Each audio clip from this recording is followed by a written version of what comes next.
ETF index mutual funds నేర్చుకుని stock మార్కెట్లో రాణించాలనుకుంటున్నారా? వెంటనే ఈ నెంబర్కి కాల్ చేయండి.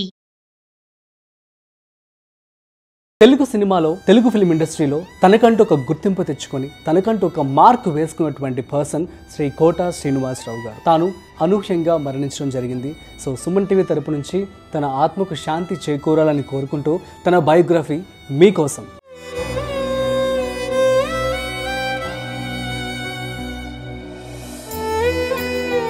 కోట అని ముద్దుగా పిలువబడే కోట శ్రీనివాసరావు తెలుగు సినిమా నటుడు. కృష్ణా జిల్లా కంకిపాడుకు చెందిన కోట శ్రీనివాసరావు తండ్రి కోట సీతారామాంజనేయులు కంకిపాడులో ప్రసిద్ధి చెందిన వైద్యుడు. కోట 1945 జూలై 10న తెలుగు బ్రాహ్మణ కుటుంబంలో జన్మించారు. తెలుగు సినీ ఇండస్ట్రీ సహా ఏ రంగంలోనైనా రెండే క్యాడర్లు ఉంటాయని అంటారు కోట శ్రీనివాసరావు. ఒకటి, ఇండస్ట్రీ మనకు అవసరం అనే వాళ్ళు 90% మంది ఉంటారు. ఇండస్ట్రీకి మనం అవసరం అనే వాళ్ళు 10% ఉంటారు. ఆ 10%లో మనం ఉండాలంటే ప్రతిభతో పాటు ఆవగించంత అదృష్టం కూడా ఉండాలి. అప్పుడు జీవితంలో ఎలాంటి సమస్యలు వచ్చినా ఇబ్బందులు పడమని చెబుతారు. ఇది కేవలం సినిమా ఇండస్ట్రీలోనే కాదు, నేటి యువత కూడా దీన్ని ఆకలింపు చేసుకోవాలి. ఎవరు ఏ పని చేస్తున్నా అంకిత భావంతో చేయాలి. అందుకు నిరంతర సాధన అవసరం. పలానా వాడు ఉంటే ఈ పని చిటికలో అయిపోతుంది అనిపించుకోగలిగితే నువ్వు ఆ 10%లో ఒకటిగా ఉండగలుగుతావు, లేకపోతే 90లో ఒకటిగా మిగిలిపోతావని అంటూ ఉంటారు. అదేవిధంగా తాను వయసుకి ఏది అడ్డం కాదు అని చెప్తూ ఉంటారు. కోట శ్రీనివాసరావు సినిమాల్లో అడుగుపెట్టే సమయానికి ఆయన సుమారు 40 ఏళ్ల వయసుకు దగ్గర పడిపోయారు. తన వయసుకు తగినట్లు పాత్రలను ఎంచుకుంటూ అందులో వైవిధ్యం ప్రదర్శిస్తూ కెరీర్ లో ముందుకెళ్లారు. కాబట్టే మరో 40 ఏళ్ల పాటు నటుడిగా కొనసాగ అంతేకాదు తన పరిధుల్లో స్పష్టత ఉన్న వ్యక్తిగా నిలిచారు. తొలినాళ్లలో సైడ్ రోల్స్ వేస్తూ విలన్ గా, ఆ తర్వాత హీరోగా ఎదిగిన ఎంతో మంది నటులు ఉన్నారు. 20 ఏళ్ల వయసులో కెరీర్ మొదలు పెట్టిన వాళ్ళు ప్రయోగాలు చేయొచ్చు. అదే 40 నుంచి 50 ఏళ్లు దాటిన వ్యక్తి హీరోలుగా చేస్తామంటే అన్నిసార్లు అదృష్టం కలిసి రాకపోవచ్చు. ప్రయోగాత్మక పాత్రలు చేయడం వేరు, కథానాయకుడిగా సినిమా భారమంతా మోయడం వేరు. ఇప్పటికీ నా ఇంటి ముందు నుంచి ఎవరైనా వెళ్తే నటుడు కోట శ్రీనివాసరావు ఇల్లు అనుకుంటారు. అదే నేను తదుపరి కాలంలో హీరోగానో దర్శకుడుగానో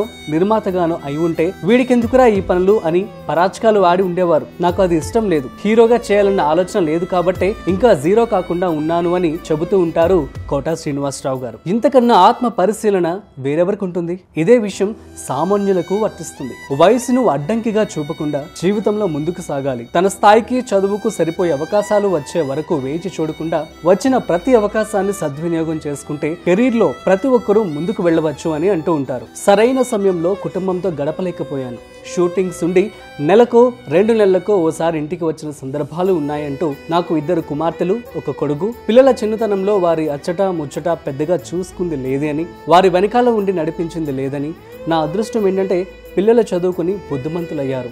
ఇది పోటీ చెప్పే మాట. నేటి తల్లిదండ్రులకు తమ పిల్లలు ఏం చేస్తున్నారో పట్టించుకునే తీరిక, ఓపిక ఉండటం లేదు. మనం ఎంతగానో అభిమానించే స్టార్ హీరోలు కూడా తమ కుటుంబానికి సమయం కేటాయిస్తుంటే వాటిని సోషల్ మీడియాలో షేర్ చేస్తున్నామే తప్ప మనం కుటుంబంతో ఉంటున్నామా అని చూసుకోవడం లేదు అని తాను చెప్పడం జరిగేది.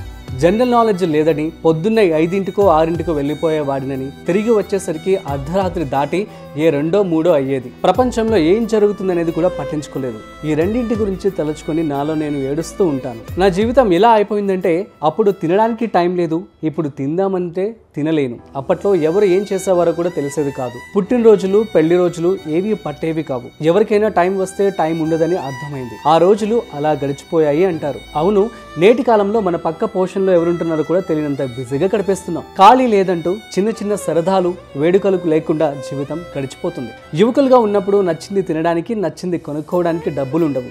ఉద్యోగం వచ్చిన తర్వాత తినడానికి సమయం ఉండదు. విశ్రాంతి తీసుకునే సమయంలో తిందామంటే ఆరోగ్యం సహకరించదని, అందుకే అన్నిటినీ సమన్వయం చేసుకుంటూ వెళ్తేనే పరిపూర్ణ జీవితం అవుతుందని చెప్పి కూడా తాను చెప్పేవారు. ఇక కోట జీవితంలోనూ అదే జరిగింది. కెరీర్ తొలినాళ్లలో ఇష్టం లేకపోయినా వచ్చిన అవకాశం వదులుకోకూడదని ధైర్యం చేసిన మండలాధీశుడులో నాటి ఎన్టీఆర్ ను అనుకరించే పాత్ర పోషించారు. అదే దాదాపు 7 ఏడాది పాటు ఆయన ఇబ్బంది పడేలా చేసింది. అవమానాలు, దాడులు, అవకాశాలు లేక కష్టాలు పడ్డారు.